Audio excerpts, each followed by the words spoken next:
Hello friends, आज हम अपनी बात करेंगे। हम चाहे शहर में चले जाएं, किसी पद पर काम कर लें, लेकिन हमारी जो जड़ें हैं वो वहीं पर हैं। हम बेसिकली गांव से हैं और किसान रहे हैं, फार्मर कह सकते हो। और फार्मर्स की जो हमारी समस्याएं हैं उनके बारे में आज बात करेंगे। मेरे साथ कैमरा कलाकार हैं सरला जी। आप एक एक बात को हम डिटेल से समझाएंगे।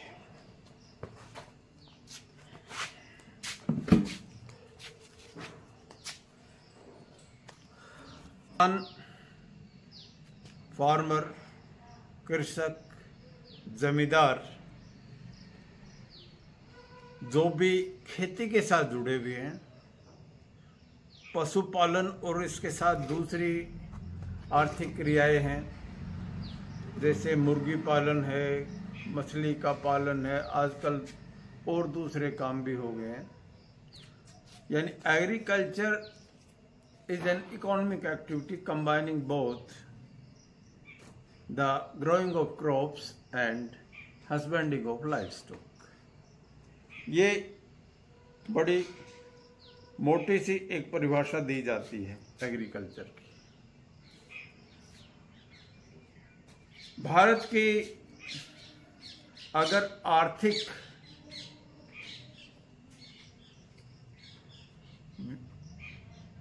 एक्टिविटीज की, इकोनॉमिक एक्टिविटीज, इकोनॉमिक डेवलपमेंट की, इकोनॉमिक प्लानिंग की और इवन वेलफेयर की अगर बात करनी हो तो जब तक खेती की बात नहीं करोगे चीजें अधूरी।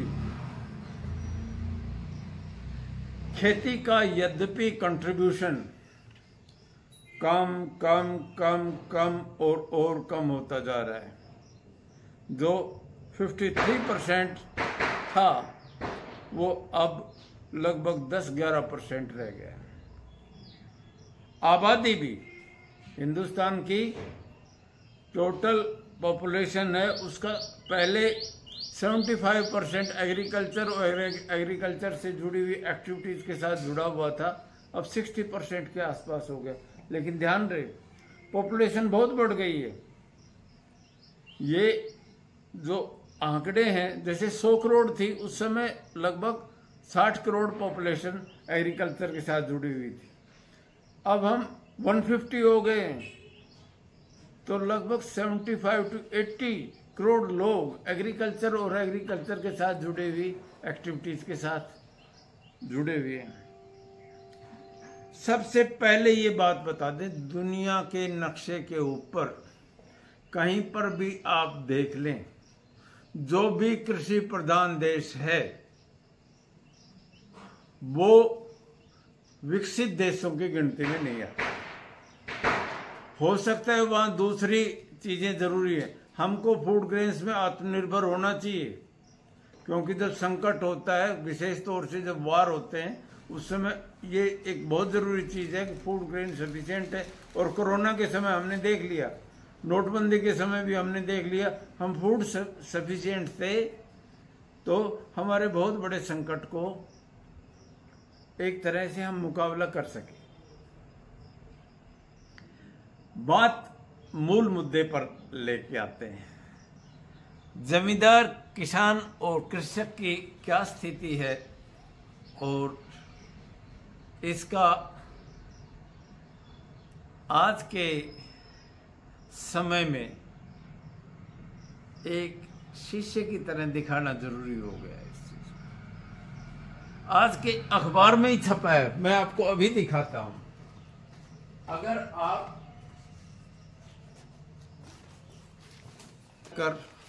परेशान होकर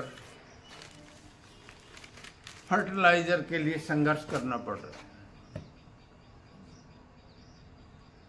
दूसरी ओर किसानों को बाजरा और चावल की एमएसपी के रेट के ऊपर बेचने के लिए लाइन में खड़ा होना पड़ रहा है।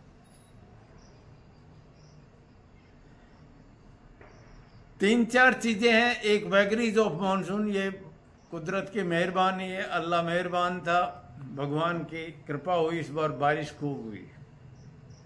हमारा इतना बढ़िया टेम्परेचर है, अगर बारिश हो जाए कितना भी और कुछ नुकसान हो जाए, लेकिन कहीं कुछ ना कुछ पैदा जरूर हो जाता है, because temperature is so favourable. बहुत ही अच्छी खरीफ क्रॉप होगी, रबी की बिजाई भी बहुत अच्छी। लेकिन जब पैदा होता है तो भाव नहीं मिलता। बीज है वो, मैं इन समस्याओं को 10 बिंदुओं पे ले लेता हूं। पहला है बीज के लिए ही आ गया, बहुत बड़ी कंपनी आ गई बीज की कंपनियां, और उन्होंने क्या कर दिया, एक बड़ी चालाकी से फर्स्ट टर्मिनेटिंग सीड कर दिया। एक बार जो बीज उगा दिया वो दोबारा उगता ही नहीं है, यानी डिपेंड करना पड़ेगा कंपनियों के ऊपर। ये एक बीटी लगा, चाहे बीटी कॉटन हो, चाहे बीटी बैंगन हो, चाहे कोई टमाटर का बीज लेना हो, किसी भी चीज का हो, अब सीड की कंपनियां आ गई है, और जिस तरह मैनिपुलेशन होती है दूसरी चीजों में, यहां पर भी शुरू हो गया। दूसरा इंसेक्टिसाइड, और बहुत ज्यादा ये बहुत ज्यादा बीमारी आजकल चल रही है ना, खास तौर से ये कैंसर, इसकी जड़ है इंसेक्टिसाइड्स ज्यादा यूज करना, पेस्टिसाइड्स ज्यादा यूज करना, फर्टिलाइजर से उनको ज्यादा यूज करना, और वो सीधे हम कंज्यूम करते हैं। बॉडी हमारी इम्यून नहीं है, और वो जो कोशिकाएं बनती हैं, सेलुलर माइक्रोबायोलॉजी, वो बॉडी की रिसीव नहीं करती है, और सिस्टम खराब हो जाता है। हमारा इम्यून सिस्टम भी खराब होता है, मेटाबॉलिज्म भी खराब हो जाता है, स्ट्रक्चरल चेंजेस भी हो जाते हैं, और दिक्कतें आती हैं। पहली चीज सीड की दिक्कत, दूसरी फर्टिलाइजर की। कितने सालों से खाद की समस्या हो रही फर्टिलाइजर। एक तो ये जहां तक हो सके ऑर्गेनिक खाद, पशुपालन खेती के साथ जोड़ दें, और ऑर्गेनिक खाद से अपना अगर अनाज पैदा करते हैं, सब्जियां पैदा करते हैं, फ्रूट पैदा करते हैं, तो हेल्दी होते हैं। कुदरत के साथ जुड़ो, चाहे 4 आने ज्यादा देने पड़े, लेकिन अगर ऑर्गेनिक कर दें तो बहुत ठीक है। लेकिन अगर नहीं होता है, फर्टिलाइजर के लिए लाइन और पुलिस की जरूरत होती है, ये एक उत्पीड़ना कहेंगे हम। It create agony and pain. तीसरी जो बड़ी समस्या है, अपनी चीज को खुद अपने भाव से नहीं बेच सकते, मार्केटिंग एजेंसियां बन गई है, वहां पर वही काम हो जाता है। एमएसपी है, उसका पैसा सही समय पे पहुंचता है, नहीं पहुंचता है, कार्ड बनाओ, टोकन बनाओ, रजिस्ट्रेशन करो, एक रास्ता बना दे। लेकिन पहले से चीजें ठीक हुई हैं, वो है डिजिटल। आप डिजिटल रजिस्ट्रेशन करवा देते हैं और आपको एक समय मिल जाता है और चेक हुआ है। इस बात के लिए सरकारों को थोड़ा सा शाबाशी भी देने की समस्या है कि कम से कम डिजिटल आया हुआ जो लाभ है वो भी अब खातों में जाने लगा सीधा, यानी डायरेक्ट बेनिफिट ट्रांसफर, डीबीटी। ये स्कीम अच्छी है, तो अच्छी है, उसको अच्छी बात कहेंगे। एक बड़ी समस्या है किसान की, उसको एड्रेस करना बड़ा जरूरी है। सरकारों में इतना दम नहीं, इतनी ताकत नहीं, बड़ी पता नहीं जिसको ये कह के, और खास तौर से ब्यूरोक्रेसी है, ये एक दिशा में अगर काम करे। जमीन का फ्रेगमेंटेशन बहुत ज्यादा हो रहा है, टुकड़े टुकड़े टुकड़े टुकड़े टुकड़े टुकड़े होती जा रही है। जैसे किसी के पास 10 एकड़ जमीन है, 3-4 बच्चे हैं, उनके टुकड़े हो जाएंगे, फिर अगर 3-4 और हो गए तो और टुकड़े हो जाते हैं। और अगर 4 जगह पे जमीन है तो हर एक को 4 जगह फिर टुकड़े। जैसे मेरे पास लगभग 5 एकड़ जमीन है, 2 गांवों में है, 5 जगह एक गांव में है, 3 जगह दूसरे गांव में है, यानी 8 टुकड़े हो रहे हैं। अगर वो इकट्ठा कर दिया जाए किसी तरह से, मेरा आधा एकड़ कम भी हो जाए तो कोई बात नहीं, तो कितना बड़ा फायदा होगा। यानी फ्रेगमेंटेशन ऑफ लैंड, इसको कंसोलिडेट करना जरूरी है, इकट्ठा करना, और उसके लिए चकबंदियां बड़ी जरूरी है। इस पे जरूर काम होना चाहिए। दूसरा 5वां बिंदु है लैंड एक्विजिशन।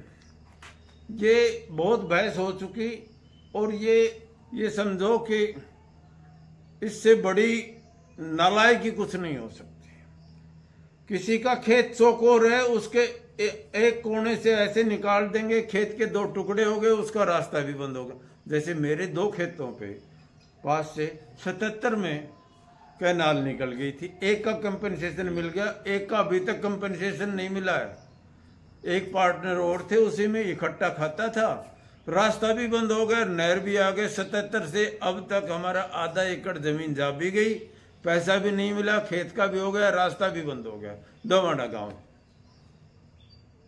ये इंसेंट। एक तो यह जब किला लाइन है तो सीधी रेखा में कैनाल क्यों नहीं जाती, और उसका जो पुल बनाया वो कैनाल के अलाइनमेंट के अनुसार कर दिया, रास्ते का अलाइनमेंट नहीं है, वो एक्सीडेंटल कर दिया। मतलब इस तरह के इंजीनियर्स हैं, उनका क्या करें। उनसे बढ़िया तो कोई गडर या लोहार भी काम कर देता।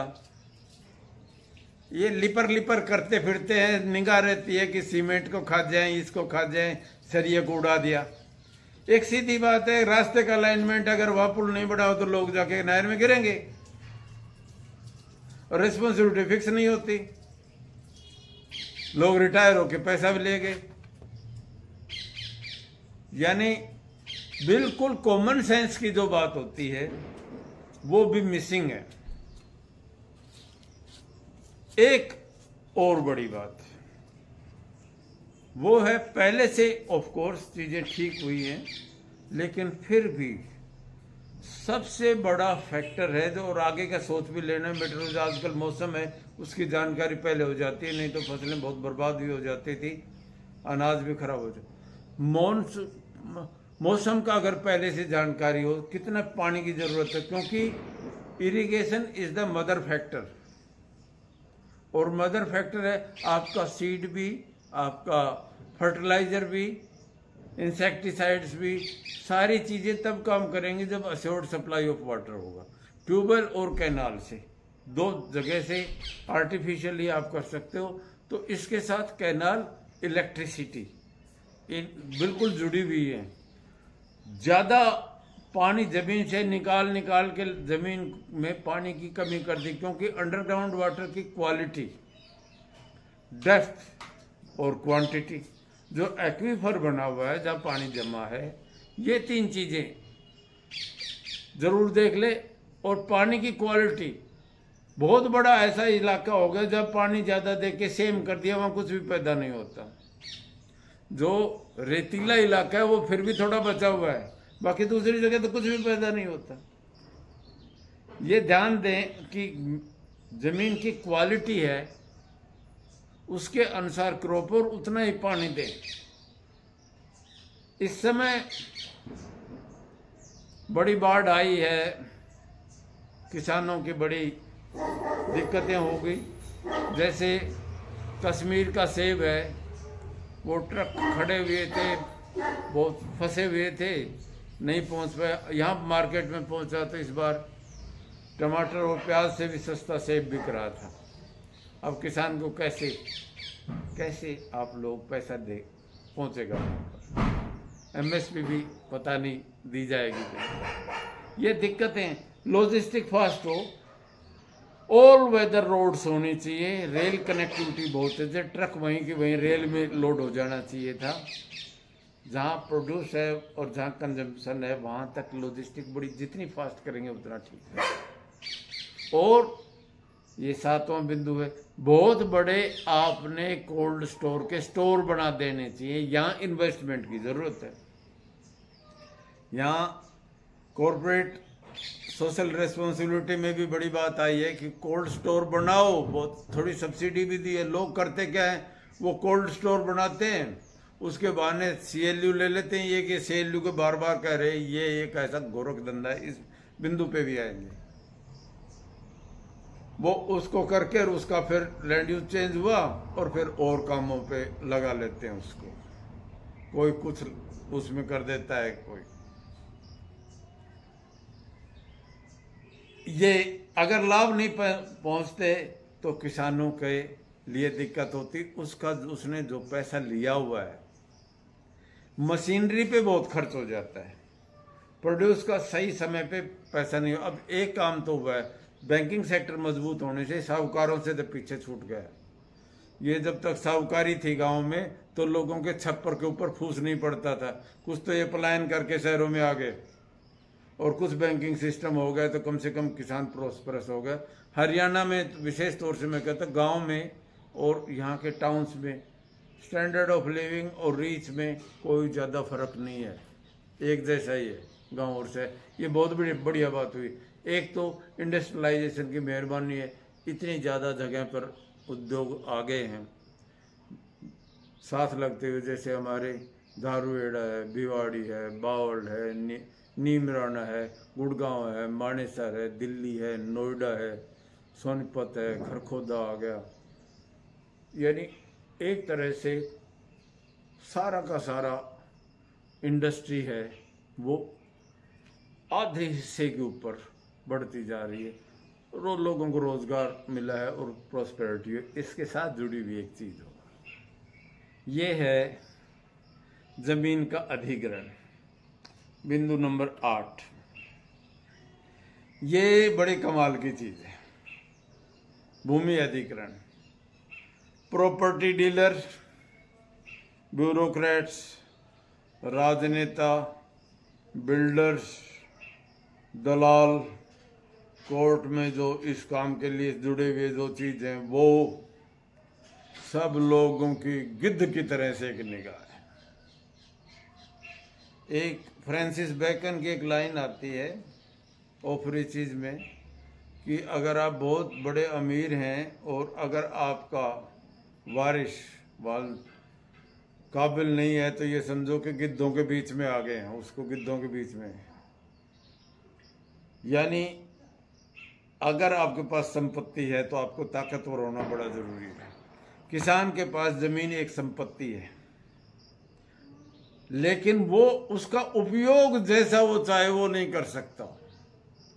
एक चीज बना रखी, चेंज ऑफ लैंड यूज, और तकरीबन सभी स्टेट्स में किसी भी पार्टी को एक महकमा रखता है मुख्यमंत्री अपने पास, और इसमें सबसे ज्यादा चालू किस्म का जो ब्यूरोक्रेट होता है इस तरह का, जिसको वाइब्रेंट कहते हैं,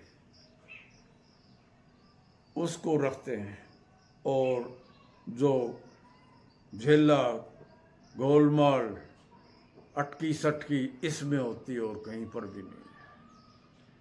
हमारे फरीदाबाद है, गुड़गांव है, मानेसर है, धारूहेड़ा है, इस तरह चारों तरफ ये काम हो रहा है। एक आदमी कपड़े की दुकान है, उसको आराम से बदल के बेकरी की बना लेता है, फिर वो समोसा बेचने लग जाता है, थोड़े दिन बाद नहीं चलती, जूते की दुकान कर लेता है, फिर नहीं चली तो किताब की कर लेता है, होटल बना लेता है, ब्यूटी पार्लर बना लेता है, कुछ भी कर ले। किसान नहीं कर सकता, उसको चेंज ऑफ लैंड यूज करना पड़ेगा और उसके लिए बहुत बड़ा पैसा जमा करना पड़ेगा। एक ऐसा रास्ता बना रखा है जो किसान के बस का नहीं है। टूरिज्म इंडस्ट्री जैसे फार्म स्टे की कंसेप्ट आई, वहां पर भी अड़ंगा है। विदेशी देशी जो लोग आकर गांव में ठहर जाएं, आराम से जो, क्योंकि महानगर आ गए हैं, फ्रेश हो जाए, उसके लिए भी कोई काम कर लो। किसान अपने खेत में फैक्ट्री नहीं लगा सकता, गोदाम नहीं बना सकता, स्कूल चला नहीं सकता, वहां पर अगर कोई चाहे तो हॉस्पिटल नहीं बना सकता, अपना पानी भी बेच नहीं सकता, अपने जमीन का रेत है वो भी आप माइनिंग वाले वो भी नहीं सकता। Change of land use. और ये एक ऐसा औजार है, ये ऐसा औजार है जो किसान की संपत्ति के ऊपर जैसे गिद्धों की नजर हो, डाकुओं की नजर हो, इस तरह से किसान की जमीन लूटी जाती है। चाहे वो सेक्टर काटने हो, चाहे इंडस्ट्रियल मॉडल टाउनशिप बनानी हो, सड़क बनानी हो, रेलवे लाइन डालनी हो, कोई भी चीज करनी हो, उससे छीन ली जाती है बिना उसकी मर्जी। और कंपनसेशन ऐसे दिया जाता है जैसे मलाई मक्खन तो ले लिया जाता है और छाछ और छछेड़ू है उसके हाथ में पकड़ा दिया जाता है और जबरदस्ती। मैं कह रहा हूँ 1977 से मेरी जमीन ली हुई है कैनाल डिपार्टमेंट ऑफ हरियाणा ने, और आज तक पैसा नहीं दिया और मेरे खेत का टुकड़ा कर दिया। इसके बाद एक और चीज भी है, किसान ने कुछ समस्याएं अपने ऊपर खुद भी लाद रखी। भाई जब वहां से प्रॉफिट अपने बच्चों को देखो, 3 चीजें हैं। पहली ताकत पैसा है, दूसरी ताकत ज्ञान है, और तीसरी ताकत संगठन है। अपने बच्चों को किसानी से निकालकर डी एग्रीकल्चर करके और जहां तक हो सके अर्बनाइजेशन की तरफ और इंडस्ट्रियलाइजेशन की तरफ आप बढ़े। और सरकार एमएसएमई को बढ़ावा दे रही है, कौशल को बढ़ावा दे रही है, कॉटेज को बढ़ावा दे रही है, उसमें शामिल हो। समस्याएं तो सभी को हैं। और कोऑपरेटिव सोसाइटी का मूवमेंट है, जब किसान की खुशहाली तब होगी जब कोऑपरेटिव मूवमेंट के साथ जुड़ेंगे। एक ट्रैक्टर 10 घरों में को सर्व कर सकता है, तो 10 ट्रैक्टर लेने की क्या जरूरत, उसे एक ट्रैक्टर से कोऑपरेटिव से काम चलाओ। इसी से थ्रेसर है, हार्वेस्टर है, कंबाइनर है, अपनी खुद का मिल के गोदाम भी बना सकते हैं। प्राइस को जब तक स्टेबल नहीं होती तब तक रोक भी सकते हैं। कोऑपरेटिव क्रेडिट से आप समय के ऊपर लोन भी ले सकते हैं। और एक और बात, ये जो परंपराएं और उसमें भी विशेष तौर से विवाह, शादियां, मृत्यु भोज, इसमें फंसे रहो, अपनी सारी पूंजी को बर्बाद कर देते। दिखावा दिखावा ही दिखावा। ये सेल्फ क्रिएटेड प्रॉब्लम्स हैं। हमें सबसे बड़ी चीज ये है, अगर आपके पास जेब में पैसा है तो आप ताकतवर हो, उसको खाली कर देते हैं। चारे तक को भी जब फसल होती है उसको आप स्टोर नहीं रखते, उसके बाद दिक्कतें आती हैं। और है भी यही, जो नौकरी नहीं ले पाता, जो पढ़ नहीं पाता, जो बाहर नहीं जा सकता, वो जो बाकी बच गया, वो सब कहते हैं वो किसान के लिए आ जाता है। यानी काबिल आदमी बाहर चले जाते हैं तो प्रोस्पेरिटी भी उनके साथ ही चली जाती। कुदरत का रोल है, गवर्नमेंट का रोल है, लेकिन अपना खुद का भी एक रोल है। ये कहावत है एक इंग्लिश में, फूल्स एंड देयर मनी पार्ट सून। बेवकूफ और उनका पैसा बहुत जल्दी अलग अलग हो जाते हैं। हमारे जे.एन. कपूर थे कुरुक्षेत्र यूनिवर्सिटी में, वो पीरियड में ज्योग्राफी तो कम और दुनियादारी ज्यादा पढ़ाते थे। उनके इंग्लिश बहुत अच्छी बोलते थे, प्रोनाउंसिएशन बहुत ही अच्छा था। ऐसे 5-4 और भी हैं जो सब्जेक्ट को छोड़ के दुनियादारी बहुत सिखाते हैं। फूल्स एंड देयर मनी पार्ट सून। बेवकूफ और उनका पैसा बहुत जल्दी अलग अलग हो जाता है। ये बात हमारे भाइयों के साथ भी है। जब होता है तो उसके समय बस उसको वेस्टेज में लगा देते, पानी को भी स्टोर करके नहीं रखते।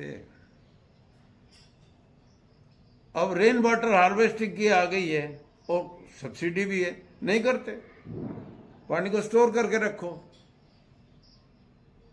अब तो इवन आपको सोलर पैनल आ गए, इलेक्ट्रिसिटी के लिए भी डिपेंड नहीं होना पड़ता, और कोऑपरेटिव सोसाइटी करके आपस में शेयर कर लें। बहुत बड़ा खर्चा मुझे अच्छी तरह से पता है, लोन्स हो जाते हैं जो मशीन टूल्स लेते हैं, ट्रैक्टर, थ्रेशर, हार्वेस्टर और ये सब कुछ, और ट्यूबवेल वगैरह की मशीन है सब, और मिस्त्री का इनका ये खर्चा इतना हो जाता है, इनका थोड़े दिनों बाद बेकार हो जाता है।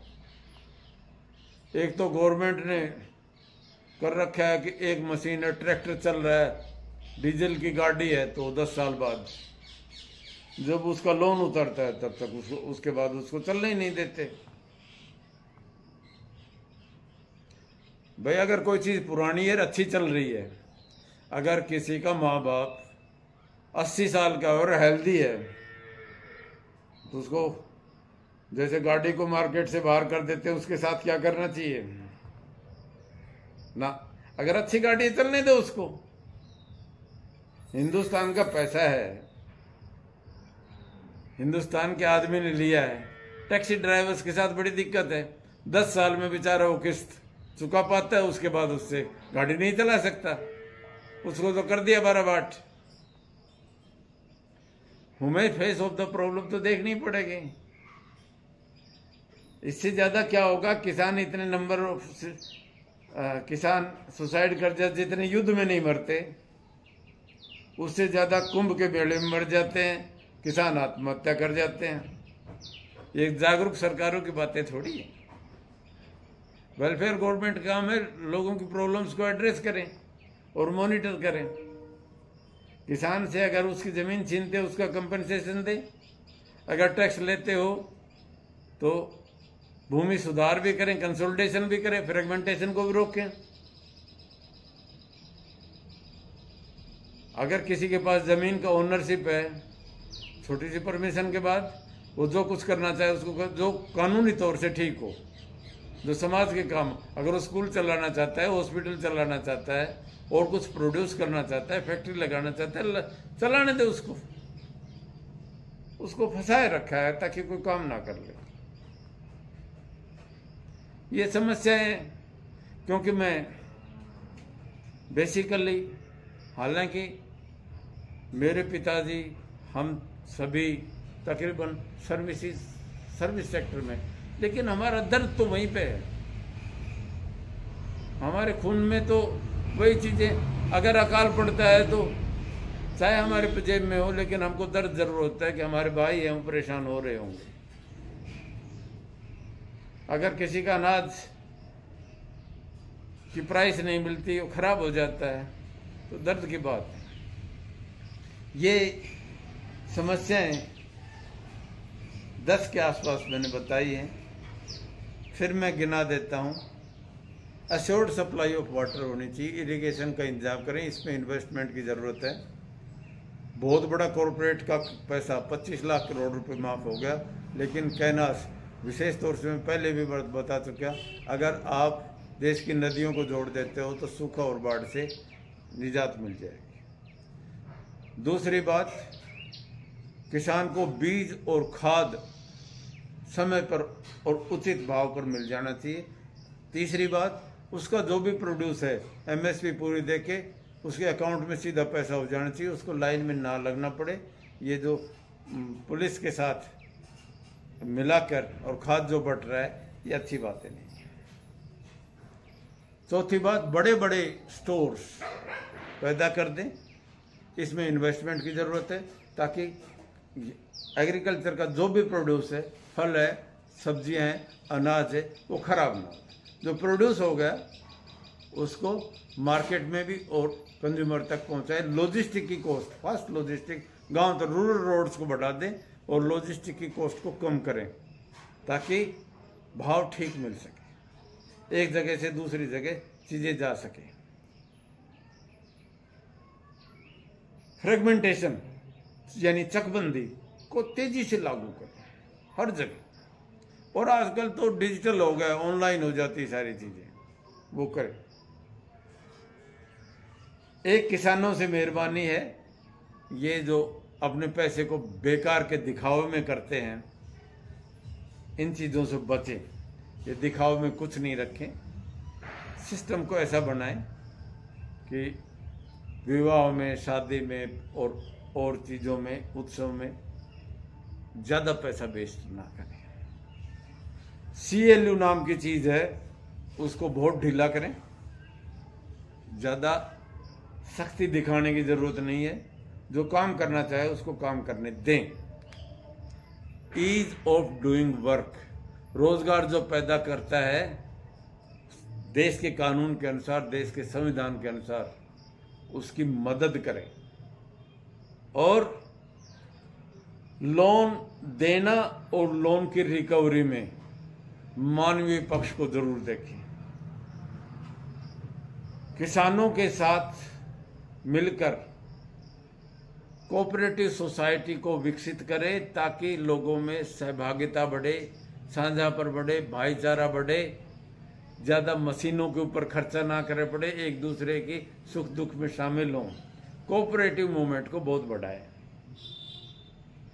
और सरकार, ब्यूरोक्रेसी और किसान के बीच में एक ऐसा माहौल बनाएं ताकि एक समृद्ध भारत का निर्माण हो जिसमें सभी की भागीदारी। इसलिए क्योंकि किसान का ही बड़ा बेटा सीमाओं की रक्षा करता है, वहाँ जवान खड़ा है, किसान भी जवान होता है, समझना। इसलिए जय जवान जय किसान, जय जवान जय किसान, जय जवान जय किसान, जय हिंद।